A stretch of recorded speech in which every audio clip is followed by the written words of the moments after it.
Que a paz do Senhor esteja com todos, que Deus abençoe a igreja. Um grande abraço ao pastor Basileu René, todos os seus familiares. Hoje nós estaremos estudando acerca da carta que foi escrita a Éfeso, em Apocalipse, no capítulo 2, do versículo 1 ao 7. Para tal, nós primeiro faremos uma análise, um estudo sobre a cidade de Éfeso, os dados históricos que possuímos, tanto bíblicos quanto extrabíblicos, da igreja que se constituiu em Éfeso. Faremos a seguir, então, uma análise retórica desta passagem de Apocalipse 2, do versículo 1 ao 7, e como ela se insere dentro de uma estrutura retórica em todas as 7 cartas que aparecem lá em Apocalipse, e finalizamos com o comentário. Eu farei agora o compartilhamento de tela.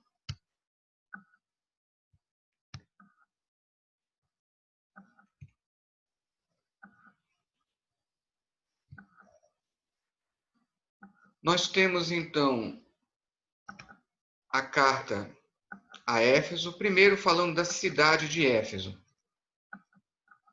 O que é importante salientar é que, na época do Império Romano, era a principal cidade e capital da província da Ásia Menor.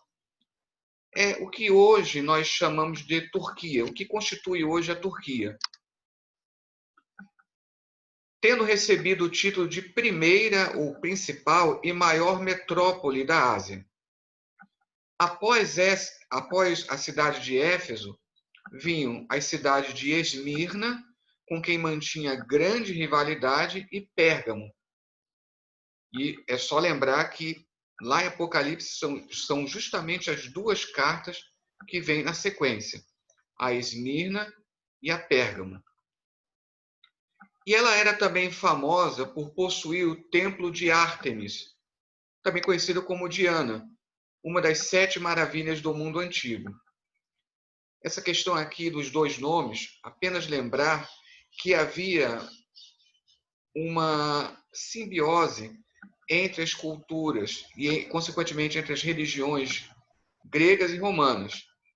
Então, a deusa grega Ártemis era conhecida ou tinha o seu correspondente entre os romanos, Diana. Isso vai se refletir lá em Atos 19, em que o texto grego traz Ártemis e a nossa tradução, que na verdade é muito influenciada pelo latim, traz Diana.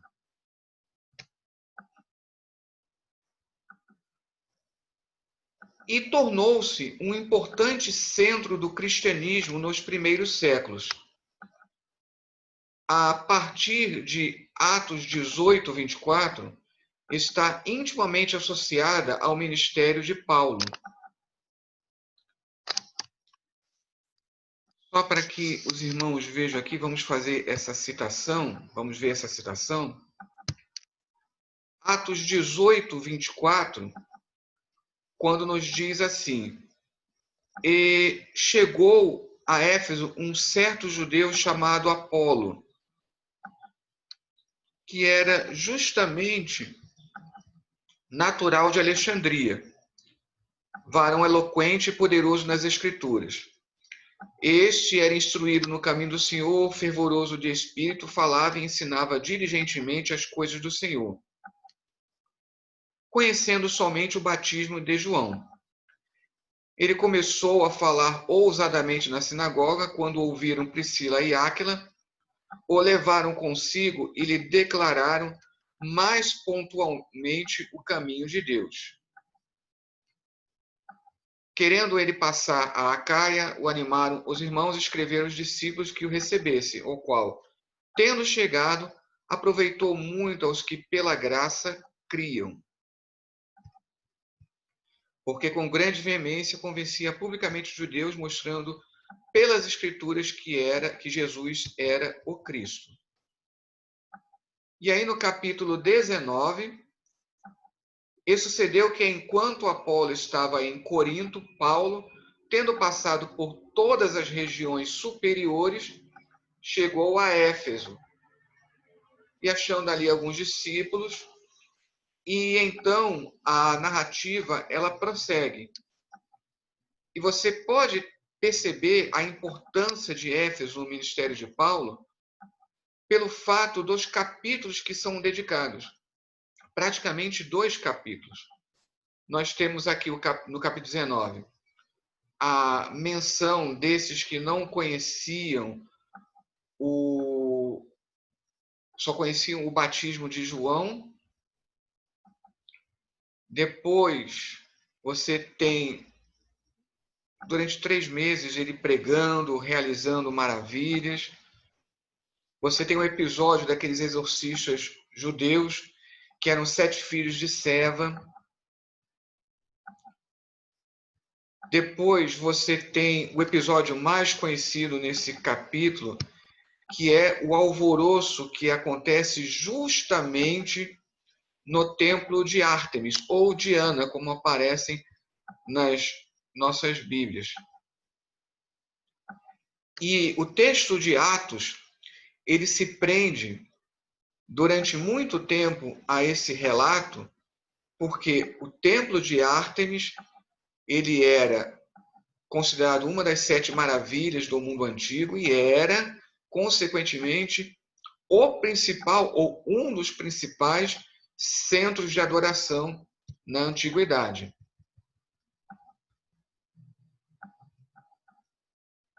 Depois ele sai de Éfeso, depois daquele alvoroço, vai para a Macedônia. No entretanto, lá na frente, ainda no capítulo 20, aqui no versículo 17, de Mileto mandou a Éfeso chamar os anciãos da igreja. Então, vocês vão observando a importância que tem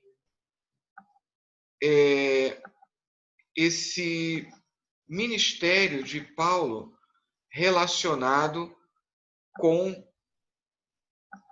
a cidade de Éfeso.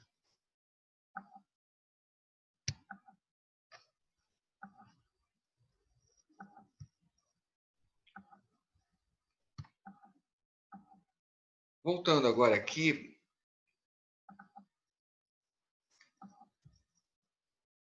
dali Paulo escreveu a primeira carta aos Coríntios,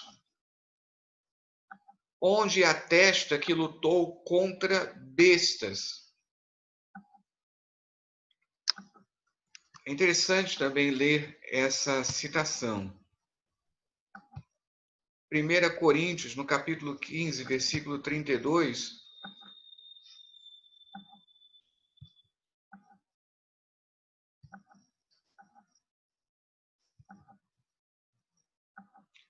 se como homem combati em Éfeso contra as bestas, que me aproveita isso se os mortos não ressuscitam? Comamos e bebamos, que amanhã morreremos. Então aqui ele menciona essa luta contra bestas. É uma alusão à prática romana da luta com das feras como espetáculo. Só que aqui está sendo usado em sentido figurado, com relação a algum perigo que ele havia experimentado. Não sabemos exatamente que tipo de perigo. Agora, nós temos justamente esse incidente lá no templo de Ártemis, em que foi um grande alvoroço e que provavelmente a vida de Paulo estava correndo grande perigo. Então, é provável que possa ter sido nessa ocasião.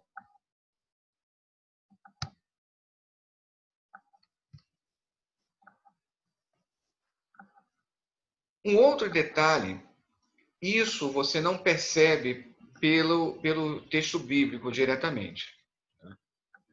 Ali formou-se uma espécie de escola paulina, formada pelos discípulos de Paulo, a quem se acreditam as chamadas cartas deuteropaulinas, Colossenses, a carta aos Efésios e 2 Tessalonicenses são creditadas, teriam sido editadas por essa primeira geração de discípulos de Paulo. Isso é bem interessante. E também as chamadas cartas pastorais, que já seria uma segunda geração de discípulos de Paulo. A carta aos Efésios é até um outro indício da importância. As cópias mais antigas da carta aos Efésios, a carta de Paulo aos Efésios, ela não contém um destinatário. Ela tem um espaço vazio, o que indica que era uma carta circular. Agora, a maioria das cópias que restaram tem indicação a Éfeso. E é interessante que seria uma carta, então, escrita de Éfeso e não para Éfeso, segundo alguns estudiosos. Além das ligações com Paulo, existe uma tradição que afirma que ali foi sepultada Maria, mãe de Jesus, assim como o apóstolo João, o que proporcionou que a cidade estivesse associada com as tradições joaninas, como atesta Eusébio de Cesareia em sua História Eclesiástica. Eusébio de Cesareia, que viveu no século IV e escreveu essa que é a mais importante e mais antiga história sobre o cristianismo, depois, obviamente, de Atos dos Apóstolos. Então, ele declara ali, no livro 3, capítulo 1, no versículo 1, é a maneira como ela é dividida. Esta era a situação dos judeus enquanto os santos apóstolos e discípulos de nosso Salvador haviam se espalhado por toda a terra. A Tomás, como quer uma tradição, coube à parte. A André, a Sítia. A João, a Ásia, entre os quais se estabeleceu, morrendo em Éfeso. Com todo o peso dessa tradição, constituiu-se uma importantíssima igreja ali, sendo inferior apenas à mãe em Jerusalém, e a primeira igreja a unir oriundos do judaísmo e gentios, Antioquia da Síria, porque a Bíblia, Atos dos Apóstolos, cita uma outra Antioquia, lá em Atos 13, que era a Antioquia da Pisídia. Essa aqui é a Antioquia da Síria, onde pela primeira vez os seguidores de Jesus foram chamados cristãos, conforme ainda atesta Eusébio de Cesareia na História Eclesiástica. Lá no livro 4, capítulo 4, versículo 5. Pelo menos sobre Timóteo, refere-se que foi o primeiro a ser designado para o episcopado da igreja de Éfeso, assim como Tito das igrejas de Creta. É interessante que lá em Atos dos Apóstolos, você não encontra uma informação clara de que a igreja em Éfeso tenha sido fundada diretamente por Paulo. Você vê que o contexto sobre Éfeso é anterior, lá no capítulo 18, falando de Priscila e de Áquila. Portanto, alguns pressupõem, isso não fica claro, alguns pressupõem que tenha sido, na verdade, Priscila e Áquila quem tenham fundado a igreja em Éfeso. Outro importante testemunho acerca da igreja de Éfeso é dada por Irineu de Antioquia, o qual viveu no início do século II, portanto estava bem próximo do final dos livros da confecção, da escrita dos livros do Novo Testamento, e ele escreveu muitas cartas, assim como Paulo também fizera. E uma delas foi dirigida justamente à igreja de Éfeso. E essa carta que Irineu escreveu à igreja de Éfeso começa assim: Inácio, também chamado Teófilo, a igreja que foi grandemente abençoada com a plenitude de Deus Pai. Observe o elogio que ele faz a essa igreja. Aí ele continua. Isso é o início da carta. Predestinada antes dos séculos para existir sempre, para uma glória que não passa, inabalavelmente unida, escolhida na paixão verdadeira, pela vontade do Pai e de Jesus Cristo, nosso Deus.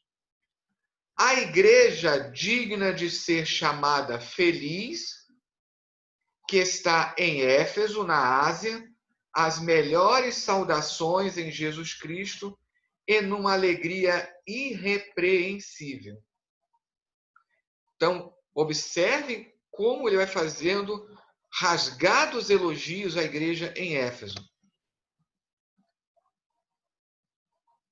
Aí, depois desse prólogo, ele continua no que seria o primeiro capítulo, o primeiro versículo da carta. Acolhi em Deus vosso amadíssimo nome, que adquiristes por justo título natural, segundo a fé e o amor em Cristo Jesus, nosso Salvador. Imitadores que sois de Deus, reanimados pelo sangue de Deus, realizastes até o fim a obra que convém à vossa natureza. Então, observem os elogios rasgados que Irineu, que é de Antioquia, fez a essa igreja. Graças a todo esse prestígio, ali foi realizado o terceiro concílio ecumênico em 431, que combateu o nestorianismo, que era uma heresia que afirmava haver em Cristo duas naturezas em duas pessoas. Também combateu uma outra heresia que surgiu na época, o monofisismo, o qual afirmava ter Cristo uma única natureza. Do ponto de vista da teologia sistemática, o que nós encontramos a partir da leitura bíblica? Que Cristo tem, de fato, duas naturezas, mas é uma única pessoa. Deus, ele subsiste em três pessoas. Uma dessas pessoas é Jesus Cristo. Então, por isso que o nestorianismo, ele é uma heresia falando que Cristo constitui duas pessoas. E o monofisismo erra ao afirmar que Cristo tem uma única natureza. Depois de apresentar essa introdução falando não somente da cidade de Éfeso, mas também da igreja em Éfeso, vamos agora lá às 7 cartas em Apocalipse 2:3. Antes de explicar a carta a Éfeso em Apocalipse 2, dos versículos 1 ao 7, é preciso entender a estrutura em que ela está inserida. Essa estrutura que vem nos capítulos 2 ao 3. São apresentadas 7 cartas de 7 igrejas representativas da cristandade, todas localizadas na Ásia Menor, atual Turquia. João, embora tenha escrito no Apocalipse a 7 igrejas, todavia falava a todas. Essa declaração que nós encontramos no cânon muratoriano é um dos testemunhos mais antigos que nós temos da lista canônica dos livros do Novo Testamento, e ele traz uma explicação de cada livro. E justamente quando chega no Apocalipse, ele dá essa explicação, mostrando então que foram escolhidas 7 igrejas para representar toda a cristandade. O número 7 tem um forte simbolismo em todo o livro de Apocalipse. Então você tem 7 trombetas, 7 taças da ira, 7 selos e assim por diante. É um simbolismo muito forte dentro do livro. Começando, então, pela capital, aqui era então a capital da Ásia Menor, segue-se um movimento em sentido horário. É interessante, por que escolheram essas 7 cidades, ou essas 7 igrejas? Éfeso fica fácil entender. As outras, você não tem um motivo claro. Agora, é interessante que Tiatira, que ocupa a parte central, ela é a cidade da qual era proveniente aquela vendedora de púrpura, que é a primeira vez que Paulo prega dentro da Europa. Vai aparecer lá por volta do capítulo 14 de Atos. Então, abrindo aqui um mapa, você pode observar que as 7 cartas elas vão seguir, parece, essa ordem geográfica em sentido horário, começando por Éfeso, passa por Esmirna, sobe a Pérgamo e agora vai descendo Tiatira, Sardes, Filadélfia e, um pouco mais destacada, Laodiceia.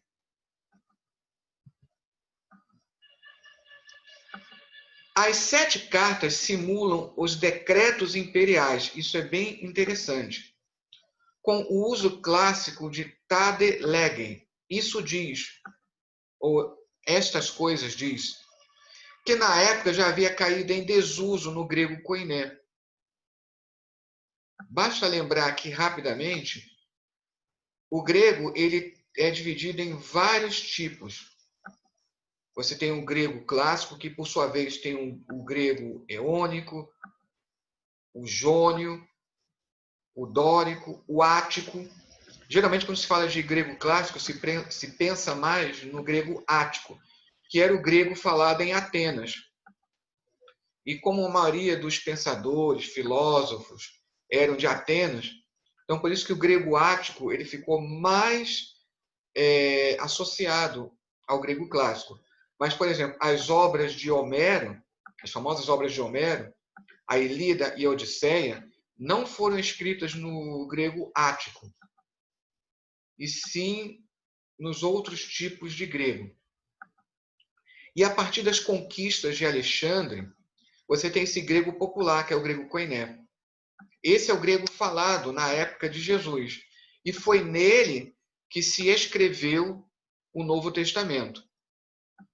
Então, Tade Legem era uma forma considerada já antiga na época. E chama atenção porque o Apocalipse foi escrito no grego koiné o mais simplório possível. É um grego bem simples. Agora, as cartas acrescentam, e esse uso de Tade Legem, ele não se repete no Novo Testamento. O que você tem é que em algumas passagens da Septuaginta, que é a tradução do Antigo Testamento para o grego, em algumas passagens aparece Tade Legem, mas no Novo Testamento não. Além desse elemento que torna você não tem nenhuma carta escrita dessa forma, existem outros elementos em comum entre as 7 cartas, que não são encontrados à luz, não são encontrados em nenhum outro lugar, seja na literatura bíblica ou extrabíblica. Isso é um detalhe curioso. O fato de que as cartas são direcionadas a anjos de uma igreja tal. A ordem para escrever. O uso da fórmula imperial Tade Legem, isso diz. Então, você encontra em decretos imperiais, encontra em algumas passagens da Septuaginta, mas não num contexto de carta, como está aqui. As declarações do Cristo exaltado, conheço. Aqui você tem algumas cartas, né, seculares que começavam também, conheço, coisa tal, mas da maneira como começa aqui é exclusivo aqui dessas cartas no Apocalipse.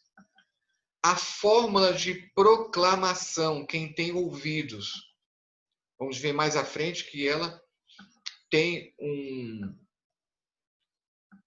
um contexto de algumas passagens dos evangelhos, mas não num contexto de carta.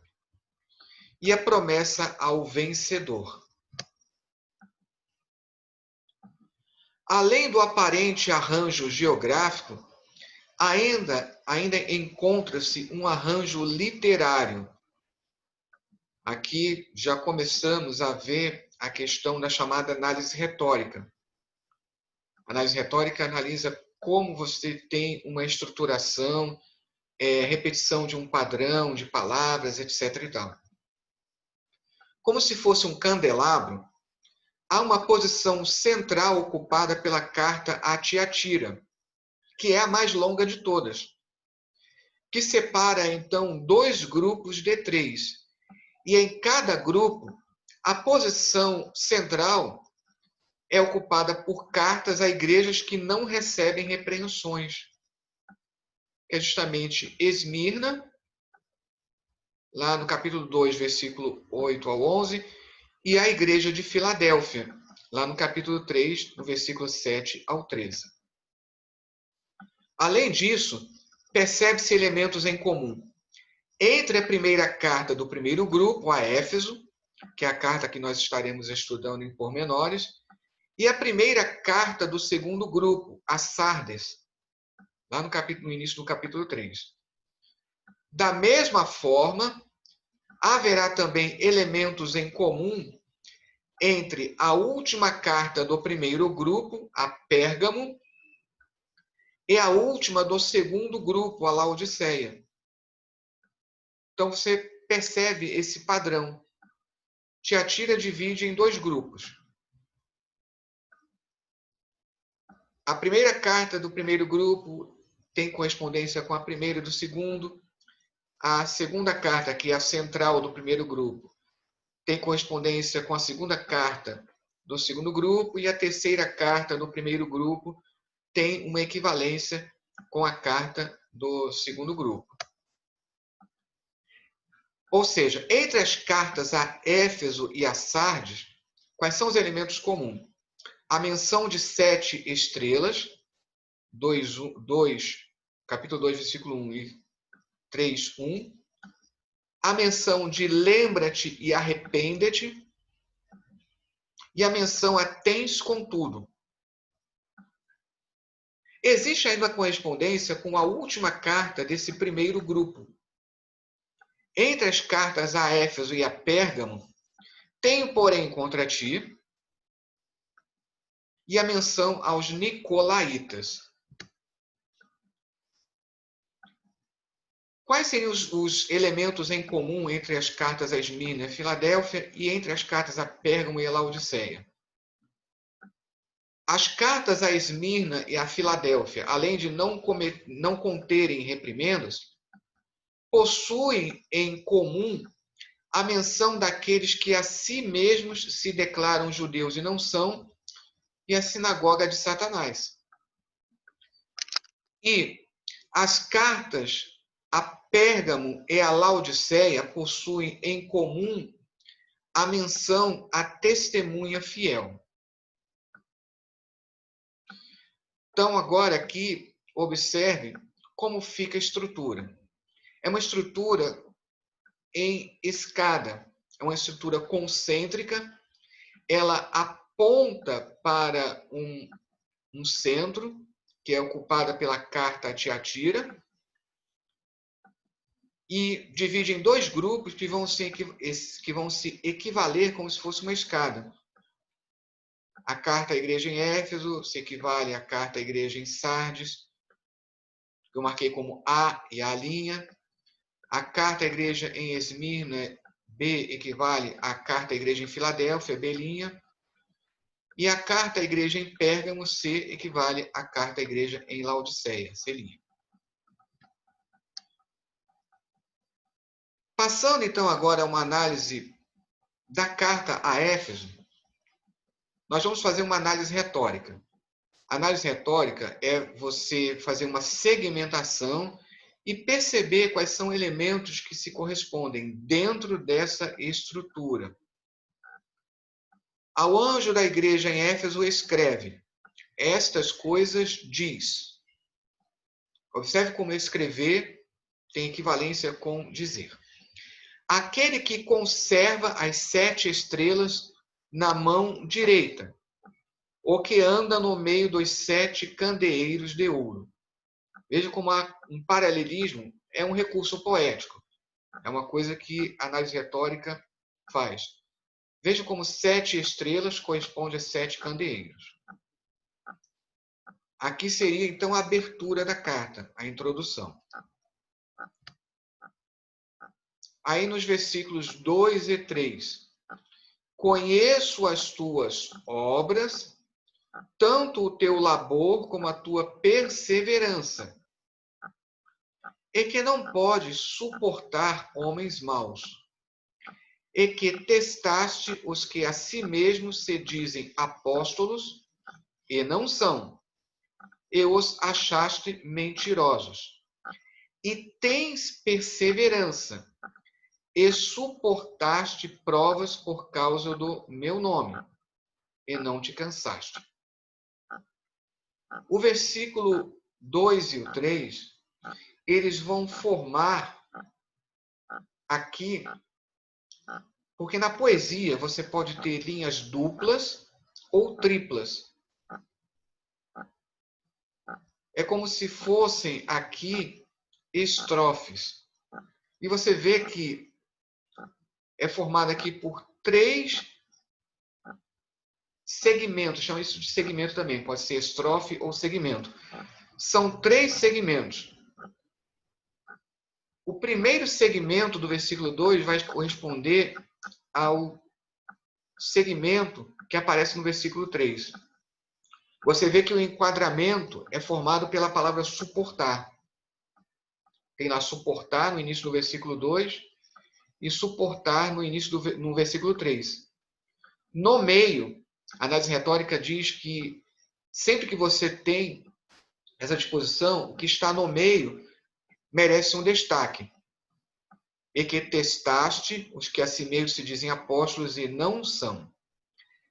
Preste também atenção aqui no verbo ter, como ele vai fazer um encadeamento em toda a passagem.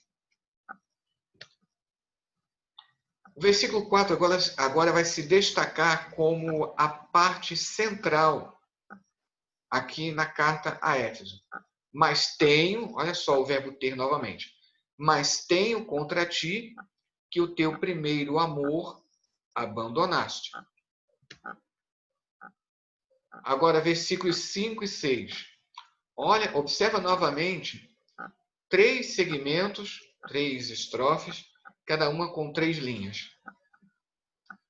Lembra-te, pois, de onde caíste, arrepende-te, e as primeiras obras faze.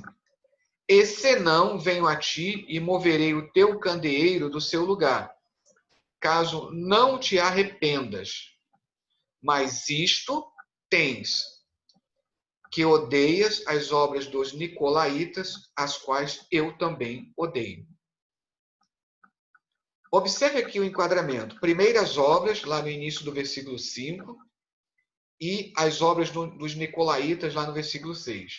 No meio, senão venho a ti e moverei o teu candeeiro do seu lugar, caso não te arrependas. Observe também essa repetição de não.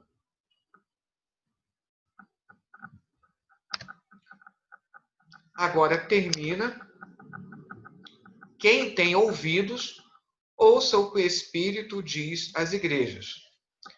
Ao vencedor, dar-lhe-ei que se alimente da árvore da vida, a qual está no paraíso de Deus.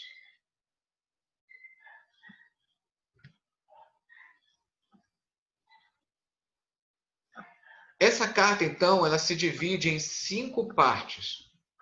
E aqui você vai ter uma disposição não em escada, mas aquela disposição que nós chamamos de quiasmo, em que a primeira parte se equivale à última, a segunda, à penúltima, até chegar a uma parte central. Então, a introdução no versículo 1, ela vai fazer contraposição à conclusão lá no versículo 7. Por isso que eu coloquei A e A'. Se existe um elogio aos Efésios nos versículos 2 ao 3, que eu marquei como B, existe uma exortação aos Efésios nos versículos 5 ao 6, B'. E aí na parte central, que pelas regras da análise retórica, então, é a parte principal, mas tem o contra ti, lá no versículo 4. Chegamos então agora ao comentário. A menção às 7 estrelas e aos 7 candeeiros remete à visão na abertura do livro de Apocalipse. Lá no capítulo 1, nos versículos 12, 13 e 20. Vamos fazer essa leitura aqui rapidamente.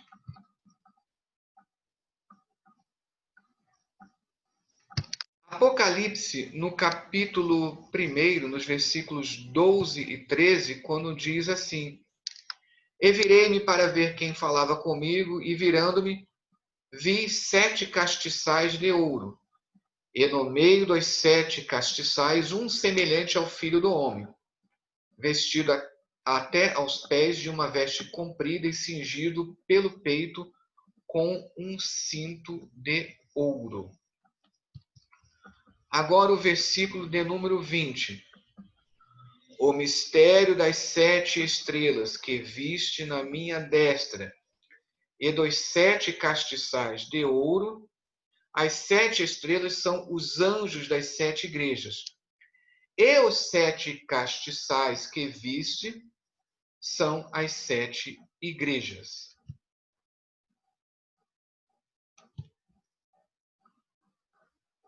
Nós podemos observar que existe uma forma de decreto imperial, com esse uso de tade lege. Essa forma de decreto imperial procura polemizar com a adoração ao imperador, incentivada na época de Domiciano, que foi um imperador, segundo a história eclesiástica de Eusébio de Cesareia. Os cristãos sofreram 10 grandes perseguições. A primeira é empreendida pelo imperador Nero e a segunda por esse imperador. E pela primeira vez, embora essa prática já ocorresse, muitos imperadores eles não enfatizavam tanto. Mas o primeiro a exigir de todos uma adoração foi Domiciano. Isso provocou uma forte perseguição. E essa adoração, ela era forte, especialmente em Éfeso. Há quem interprete que lá no Apocalipse, capítulo 13, você tem a menção de 2 bestas. A maioria já concorda que, fazendo uma exegese, ou seja, analisando o contexto original, para quem a carta primeiramente foi escrita. Apocalipse foi escrita como uma gigantesca carta, contendo 7 cartas, para incentivar, animar os cristãos que estão sendo perseguidos e que estão sofrendo até martírio. aquela menção das almas embaixo do altar, lá em Apocalipse 6. A besta que emerge do mar, todos os comentaristas concordam. Essa besta representa o imperador Domiciano. Já a outra besta, que é da terra, essa besta que é também o falso profeta. Há alguns comentaristas que entendem que seria o sacerdote responsável pelo culto ao imperador lá em Éfeso. Mas não é um consenso. Isso é uma possibilidade levantada por alguns.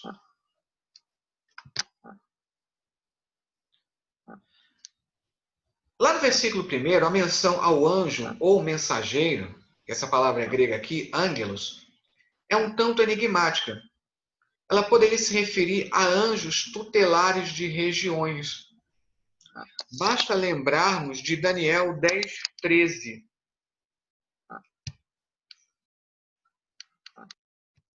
Observe aqui em Daniel 10:13.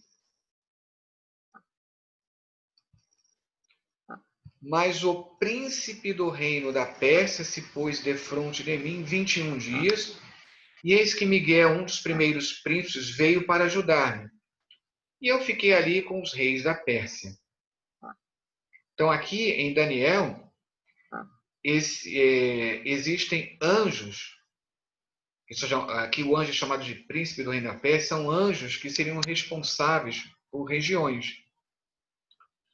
Há quem pense que seria essa a menção aqui em Apocalipse 2:1. Agora, como preferem muitos comentaristas, está se referindo a um mensageiro e não especificamente a um anjo, um ser celestial. Poderia se falar do portador da carta, portador humano mesmo. Ou, mais provavelmente, a maioria dos comentaristas prefere essa interpretação, que o anjo de tal igreja seria o responsável pela igreja, um pastor ou bispo.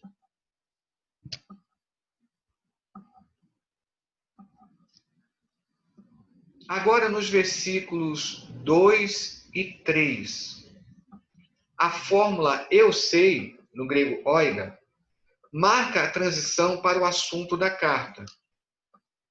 A tríade obra, labor, perseverança tem um paralelo bem próximo com o exposto em 1 Tessalonicenses 1:3. Vou aproveitar para ler aqui. 1 Tessalonicenses 1:3. Lembrando-nos sem cessar da obra da vossa fé, do trabalho da caridade ou do amor e da paciência da esperança em nosso Senhor Jesus Cristo, diante de nosso Deus e Pai. Dentro da teologia medieval, é a descrição das chamadas virtudes teologais. É um termo teológico que quer dizer isso. As 3 atitudes fundamentais cristãs: a obra da fé, o labor do amor e a perseverança da esperança. É bem interessante esse paralelo entre 1 Tessalonicenses 1:3 e aqui em Apocalipse 2.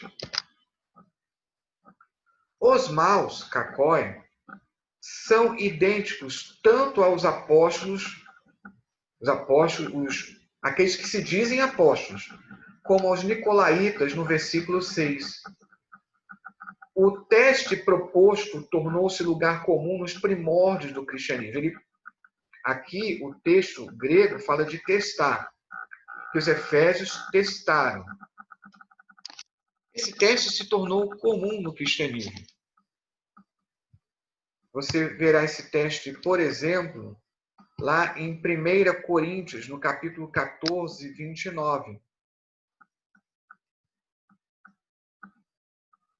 Falem 2 ou 3 profetas e os outros julguem. no sentido de testar. Lembrando aqui que não é julgar o profeta, e sim a profecia. Testar a profecia. Mais claramente, essa proposta de teste, nós encontramos lá em 1 João, no capítulo 4. 1 João 4.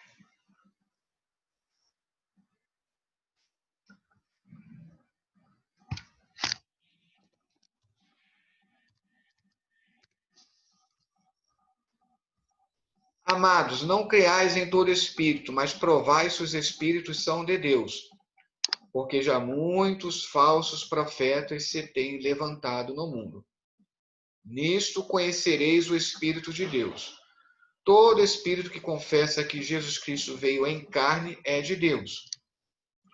E todo espírito que não confessa que Jesus Cristo veio em carne não é de Deus. Mas este é o espírito do anticristo, do qual já ouvistes que há de vir, e eis que está já no mundo.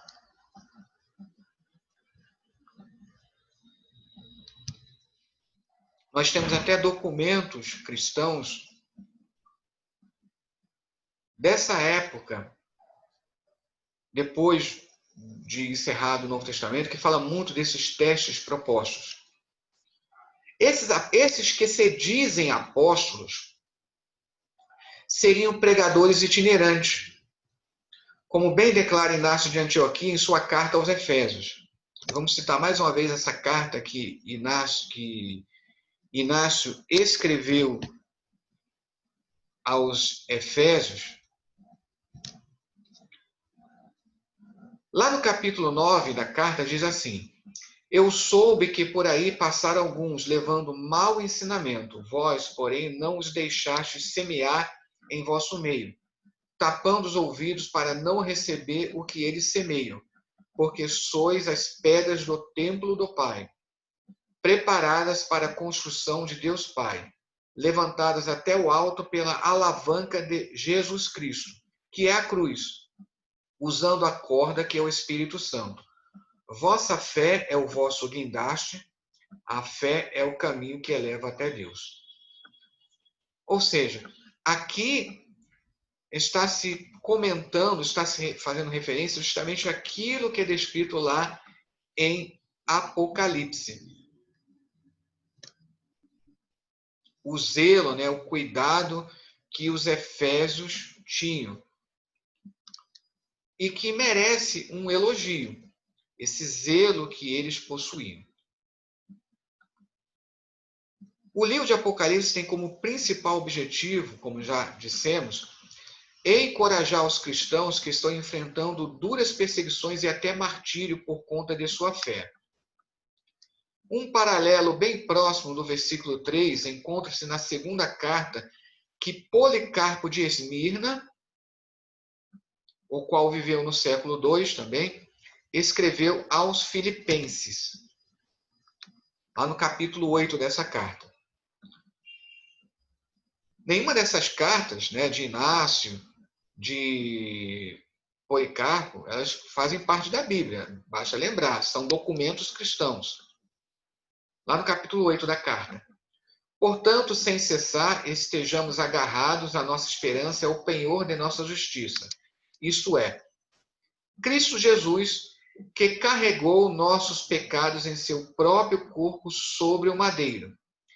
Ele que não cometeu pecado e em cuja boca não foi encontrada nenhuma falsidade, mas que tudo suportou por nós a fim de que vivêssemos nele. Imitemos, portanto, a perseverança dele, ou seja, essa exortação à perseverança. Se sofrermos por causa do seu nome, o glorificaremos. De fato, esse é o modelo que ele nos apresentou em si mesmo e nós cremos nisso. A frase "e quem te cata te nós", ter algo contra alguém, ela vai aparecer em várias passagens dos evangelhos. Vai aparecer também em Atos e em 1 Coríntios. Eu vou selecionar aqui algumas Lá em Mateus 5, 23,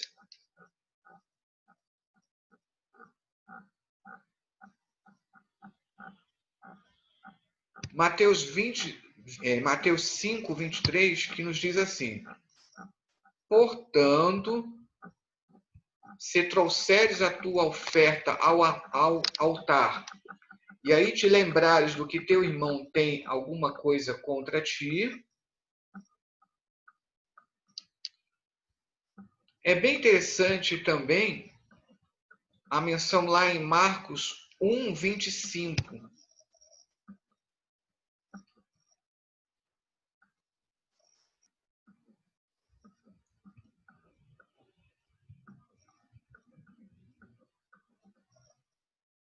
Um 24. Ah, que temos contigo, Jesus Nazareno? Vieste destruir-nos? Bem sei quem és, o Santo de Deus. É bem interessante essa ligação aqui. Vai aparecer lá em Atos, lá no episódio do incidente lá no templo de Ártemis. É interessante, Atos 19, 38.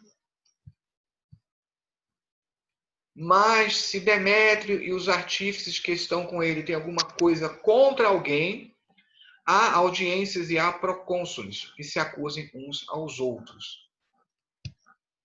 E aqui em 1 Coríntios 6, 1, ousa algum de vós, tendo algum negócio contra outro, ir a juízo perante os injustos e não perante os santos?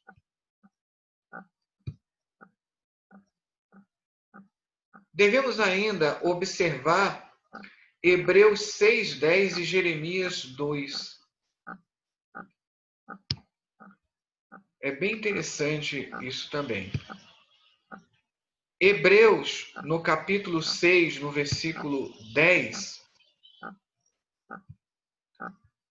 porque Deus não é injusto para se esquecer da vossa obra e do trabalho da caridade, que para com o seu nome mostrastes, enquanto servistes aos santos e ainda servis. Aqui, a ligação lá com o Apocalipse é esse tema da lembrança. Lembra-te. E você tem esse paralelo lá no Antigo Testamento, em Jeremias, no capítulo 2.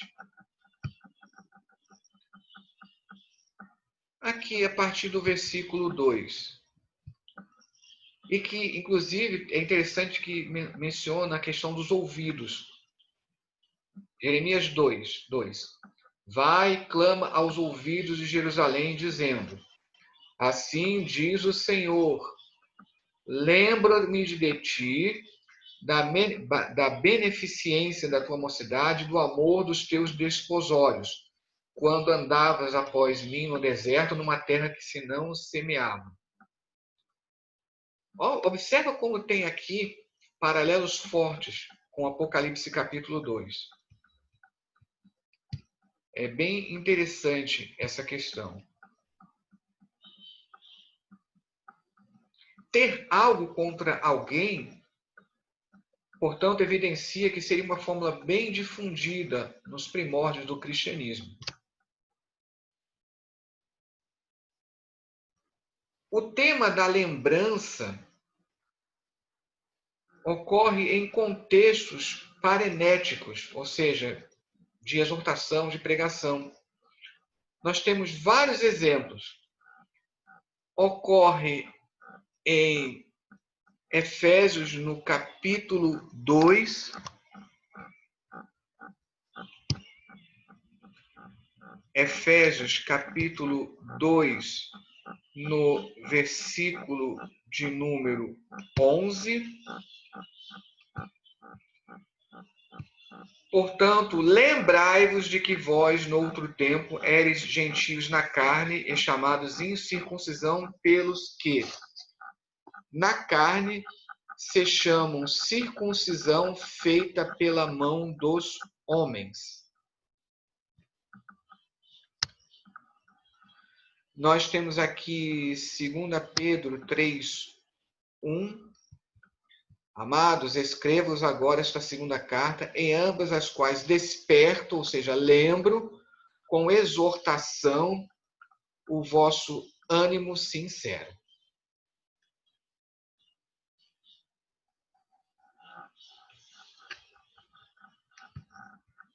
Esse contexto de lembrança, lá no Antigo Testamento tem uma exortação, ela ganha uma exortação do povo ao arrependimento. Justamente o contexto que nós vemos aqui. Isaías 44, 21. Lembra-te destas coisas, ó Jacó, e tu, Israel, porquanto és meu servo. Eu te formei, meu servo és, ó Israel. Não me esquecerei de ti. Também Miqueias, no capítulo 6, versículo 5. Vamos ler primeiro Isaías 46, 8, que também fica bem claro. Isaías 46, 8. Lembrai-vos disso e tende ânimo, reconduzi-o ao coração, ó prevaricadores. Lembrai-vos das coisas passadas desde a antiguidade, que eu sou Deus e não há outro Deus, não há outro semelhante a mim. E agora Miqueias 6, 5. Povo meu, ora, lembra-te da consulta de Balaque, rei de Moabe, e do que lhe respondeu Balaão, filho de Beor, desde Sitim até Gilgal, para que conheças as justiças do Senhor.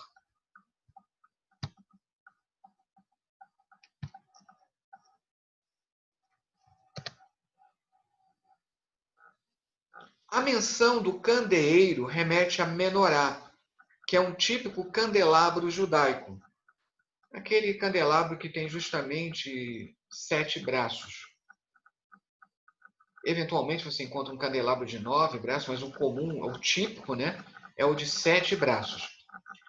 A retirada do candeeiro é uma ameaça a obliterar a congregação como uma comunidade cristã relevante.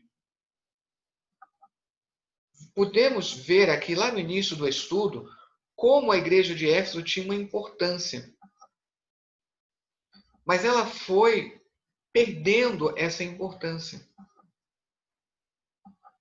Parece que o início do fim de todo esse prestígio foi em 449, quando se realizou um concílio ali que deveria ter sido o segundo concílio ecumênico em Éfeso, mas foi um concílio que acabou em pancadaria, mortes. Ele foi conhecido até como o Concílio dos Ladrões. Foi um escândalo na época. E depois, quando escolheram as principais sedes do cristianismo, os chamados patriarcados, Éfeso ficou de fora. Foi escolhida Antioquia, a Antioquia da Síria. Foi escolhida Alexandria, Roma, por ser a capital do Império Romano, Jerusalém, Constantinopla, uma cidade que foi só construída, inaugurada em 330, mas como se transformou numa das capitais do Império Romano, ela também ganhou uma precedência. E Éfeso, que era esse importante centro, deixou de ser considerado, a igreja de Éfeso deixou de ser considerada um patriarcado. Então, alguns acham que foi um cumprimento, né, dessa ameaça de remover o candeeiro. A frase diante de mim sugere um contexto cultico, como se vê lá em 1 Reis. O candeeiro representando uma congregação parece ter um paralelo lá em 1 Reis, capítulo 11, versículo 36, quando fala da tribo de Benjamim. E a seu filho darei uma tribo para que Davi, meu servo, sempre tenha uma lâmpada diante de mim em Jerusalém, a cidade que elegi para pôr ali o meu nome. E essa frase diante de mim sugere um contexto cultural, como se vê em 1 Reis 7:49. Inclusive menciona castiçais, né? E os castiçais, 5 à direita e 5 à esquerda, diante do oráculo de ouro finíssimo, e as flores, e as lâmpadas, e os espevitadores, também de ouro. Então, é bem interessante essa ligação aqui de 1 Reis 7:49, lá com Apocalipse 2.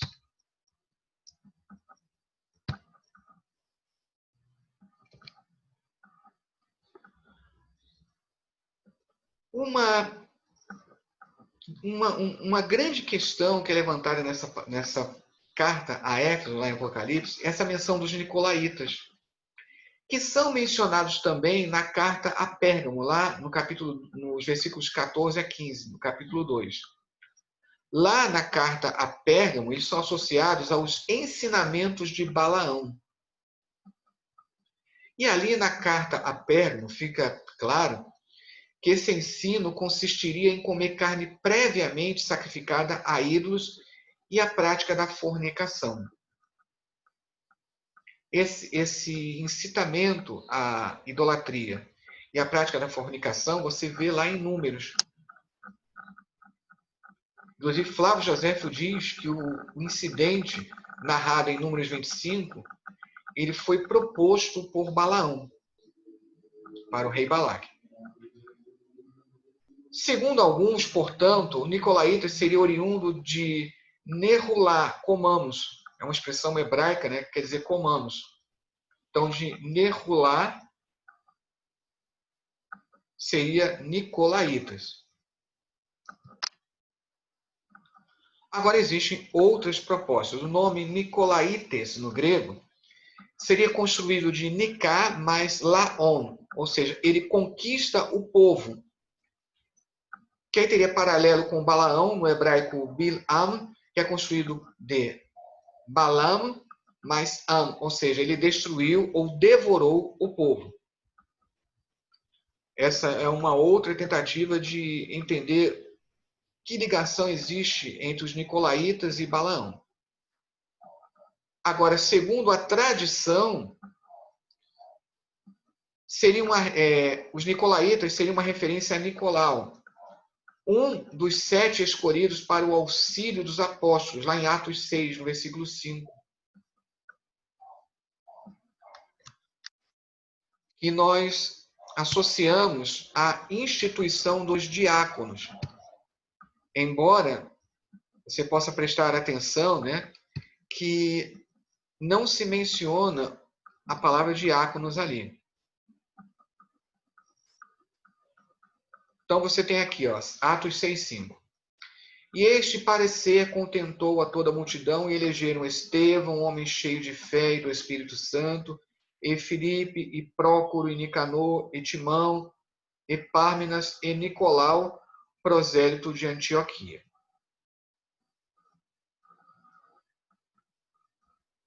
A tradição dá a entender, então, que esse Nicolau teria se desviado e teria dado origem a essa seita. Mas não possuímos maiores informações acerca desses nicolaítas. Temos apenas essas hipóteses levantadas. Inclusive, a mais comentada é essa, devido à tradição. E, finalizando no versículo 7, quem tem ouvidos, ouça, é um dito bem difundido na tradição sinótica, ou seja, dos evangelhos. Nós vamos observar aqui, vou dar aqui como exemplo, Marcos, no capítulo 9, Marcos, no capítulo 4, no versículo 9. E disse-lhes, quem tem ouvidos para ouvir, que ouça. Então tem aqui as outras passagens, né? Tão difundido que aparece até em alguns manuscritos nesses outros versículos. Você não vai encontrar na Bíblia, porque só em alguns manuscritos, algumas cópias do Novo Testamento, em que vai aparecer essa expressão, quem tem ouvidos, ouça. E que tem precedente no Antigo Testamento. Você tem aqui, primeiramente, em Miqueias 6:2.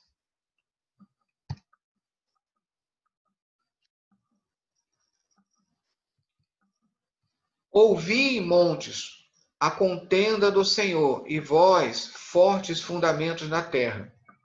Porque o Senhor tem uma contenda com o seu povo e com Israel entrará em juízo.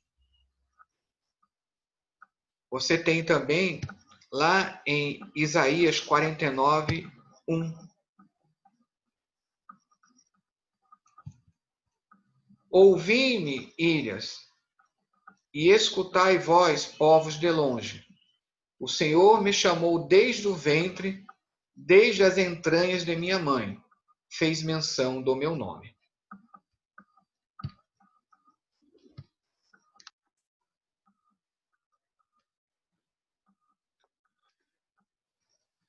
Você tem essa menção do Espírito. Né?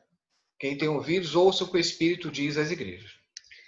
Esse Espírito, embora alguns pensem automaticamente que seja uma menção ao Espírito Santo, esse é o Espírito da profecia, e que se identifica aqui em Apocalipse com o próprio Cristo.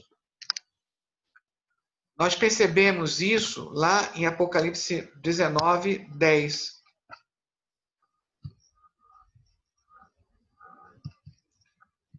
Apocalipse 19:10. E eu lancei-me a seus pés para o adorar, mas ele disse-me: Olha, não faças tal. Sou teu conservo de teus irmãos que têm o testemunho de Jesus. Adora a Deus, porque o testemunho de Jesus é o espírito de profecia. Então ficou bem claro aqui.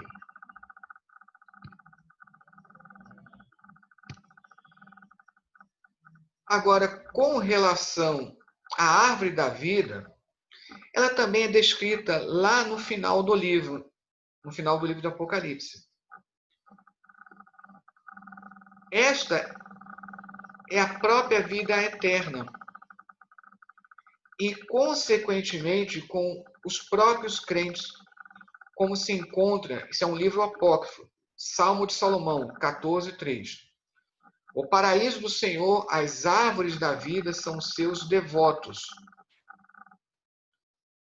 Isso porque, lembra que todas as cartas, essas 7 cartas das igrejas, né, da Ásia Menor, elas terminam com a expressão ao vencedor.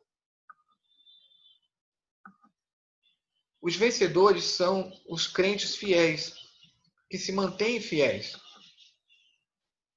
E por isso que não somente existe a promessa da vida eterna, como eles são identificados com a própria vida eterna. Nós temos ainda aqui Ezequiel, no capítulo 31, no versículo 2, que tem uma menção estilizada dessa árvore.